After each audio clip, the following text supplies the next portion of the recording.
निकाला गया। जी, सबसे पहले मैं सभी हमारे मीडिया बंधु भाइयों को सभी का हमारे इस कार्यक्रम में आए हुए सभी का स्वागत, अभिनंदन और वंदन करते हैं। आपके चैनल को भी, आपके लोगों को भी। ये पद यात्रा महारानी दुर्गावती जयंती के अवसर पे जो अस्पताल चौक से माननीय जिलाधिकारी कार्यालय तक निकाला गया है, ये पद यात्रा ही नहीं, एक संदेश यात्रा भी है जो यहाँ के बस्ती जनपद में प्रत्येक तहसील में जो लेखपाल हैं उनकी गलत मानसिकता के वजह से जो अपने आप को एक ही शब्द में इस गोंड समाज को यहाँ बस्ती से नील कर देते हैं, उनके लिए ये संदेश यात्रा है। कम से कम वो लोग देखें आपके चैनल के माध्यम से, मीडिया के माध्यम से, कि अगर जो बस्ती जनपद में गोंड समाज के लोग भारी संख्या में न रहते तो ये पदयात्रा आदिवासी परंपरा के तहत, गोंडी परंपरा के तहत ये यात्रा नहीं निकालते।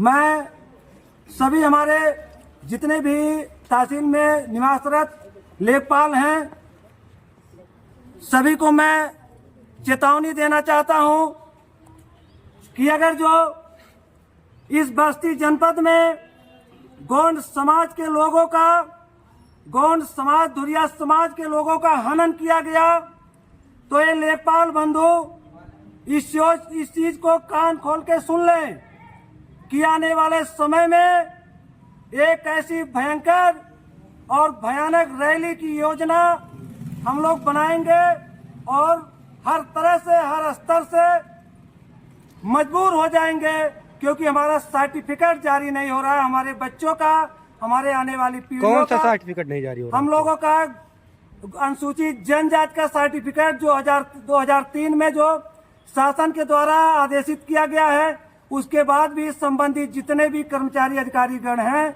वो लोग केवल हिला हवाली करके हम लोगों को यहाँ गोंड जात को शून्य दिखा देते हैं। ये तो ज्ञापन आप लोगों द्वारा पिछले वर्ष भी दिया गया था।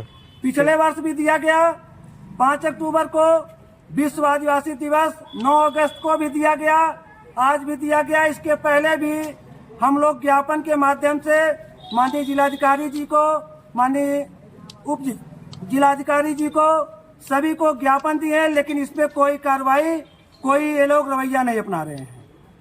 मांगे क्या है, उसमें मुख्य मांग क्या है? हम लोगों की मुख्य मांगे हैं, पहली बात तो हमारे गोंड समाज के प्रतीक महारानी दुर्गावती जी की जिला मुख्यालय पे एक प्रतिमा स्थापित कराई जाए, जिससे हमारे गोंड समाज के लोग अपने किसी भी त्योहार के समय, शुरू करने के समय वो लोग कम से कम पूजा अर्चना माला पहना के शुरू कर सके, और भगवान बिरसा मुंडा जी की भी प्रतिमा जिला मुख्यालय पे स्थापित कराया जाए। मुख्य मांगे हमारे ये है कि हमारे गोंड धुरिया समाज को अनुसूचित जनजाति का प्रमाण पत्र जल्द से जल्द अतिशीघ्र जारी किया जाए, नहीं तो हम लोग बहुत बड़ा आंदोलन करने के लिए बैठ होंगे। क्या परिचय है आपका? मैं रामलला गौड़, पूर्व अध्यक्ष अखिल भारतवर्षीय गोंड महासभा जनपद बस्ती। निकाला गया था, क्या कुछ उसके पीछे उद्देश्य है? पहले तो हिंदुस्तान के एक महत्वपूर्ण स्तंभ मीडिया बंधु, मैं आप सबका हृदय से आभार व्यक्त करता हूं।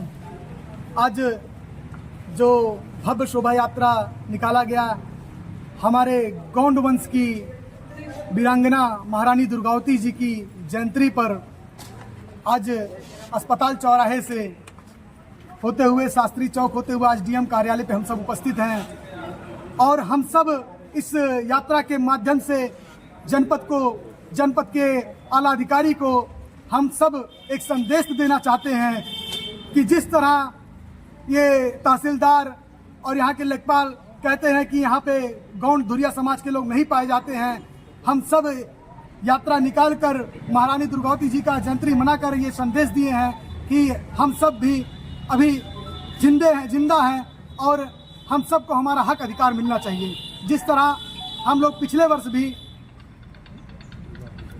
यात्रा निकालकर और ज्ञापन देने का कार्यक्रम किए थे, और हम सब सबसे ज़्यादा सताए हुए समाज के लोग हैं, क्योंकि हमारे समाज के युवा पीढ़ी इस समय बहुत ही ज्यादा परेशान है, क्योंकि हम सब के पास प्रमाण पत्र न होने की वजह से आज बहुत से हमारे नौजवान साथी ऐसे हैं जो नौकरी से वंचित हो रहे हैं, शिक्षा से वंचित होते जा रहे हैं, और कहीं ना कहीं हर श्रेणी में उन्हें प्रताड़ित किया जा रहा है। ऐसे हर वर्ष ज्ञापन देने का सिलसिला कब तक जारी रहेगा और क्या लगता है कब हम मांगे सब पूरी तब होंगी? तक ज्ञापन देते रहेंगे जब तक इस गूंगी बहरी प्रशासन और सरकार को पता न चले कि हम सब जब एकजुट हो जाएंगे तो हम सब कुछ भी कर सकते हैं और किसी हद तक जा सकते हैं। ये उनको जब तक आभास नहीं हो जाएगा तब तक हम लोग इसी तरह ज्ञापन देंगे और आंदोलन करते रहेंगे। क्या लगता है शासन ऐसा रवैया क्यों अपना रहा है? शासन प्रशासन को लगता है कि हम सब एकजुट नहीं हैं, हम सबको चुनावी माहौल में कोई भी झुंझुना पकड़ा दिया जाता है, हम छोटे बच्चों की तरह चुप हो जाते हैं। कुछ हम सब जिधर हमारा समाज जाता है उसी तरफ चले जाते हैं, झूठे वादों के उसमें भरोसे। लेकिन हम सब अब एकजुट हो चुके हैं और हम सब एकजुट होकर दिखाना चाहते हैं इस शासन प्रशासन को कि हम सब एक हैं और अपने हक के लिए लड़ सकते हैं। क्या परिचय है आपका? मेरा नाम अमित गौड़ है और मैं अखिल भारतवर्षीय गौंड महासभा का जिला महामंत्री हूँ। शामिल हुए थे, क्या कुछ कहेंगे आप?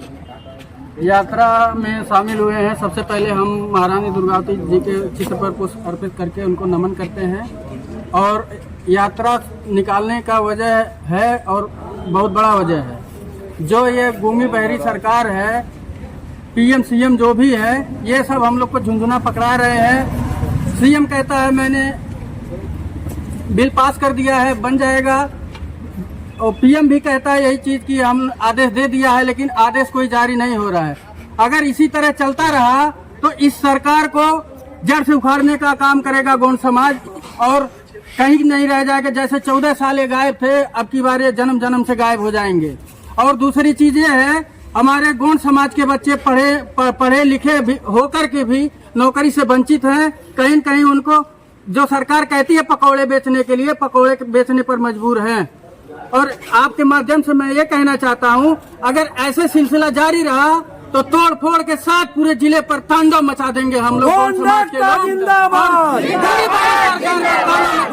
नकल घोषणे का काम करेगा ये गौंड समाज कमजोर नहीं है। 1750 साल से लड़ता चला आ रहा है मुगलों से, अंग्रेजों से, अब इस सरकारों से लड़ रहा है। इनको दिखाई नहीं दे रहा, इनके कान में जुए पड़े हुए हैं जो हमारी बात सुनाई नहीं दे रहा है। ये सरकार को हम चेतावनी देना चाहते हैं, आने वाले समय में आंदोलन बहुत भव्य और विनाशकारक होगा। यही गौंड समाज करेगा और करता रहेगा। गौंड समाज लड़ने का आदि बचपन से है और लड़ता रहेगा। गौंड समाज क्या परिचय है आपका? मेरा परिचय है, मैं गौंड महेश चंद्रवंशी, विधानसभा संयोजक भाईचारा बसपा से हूँ।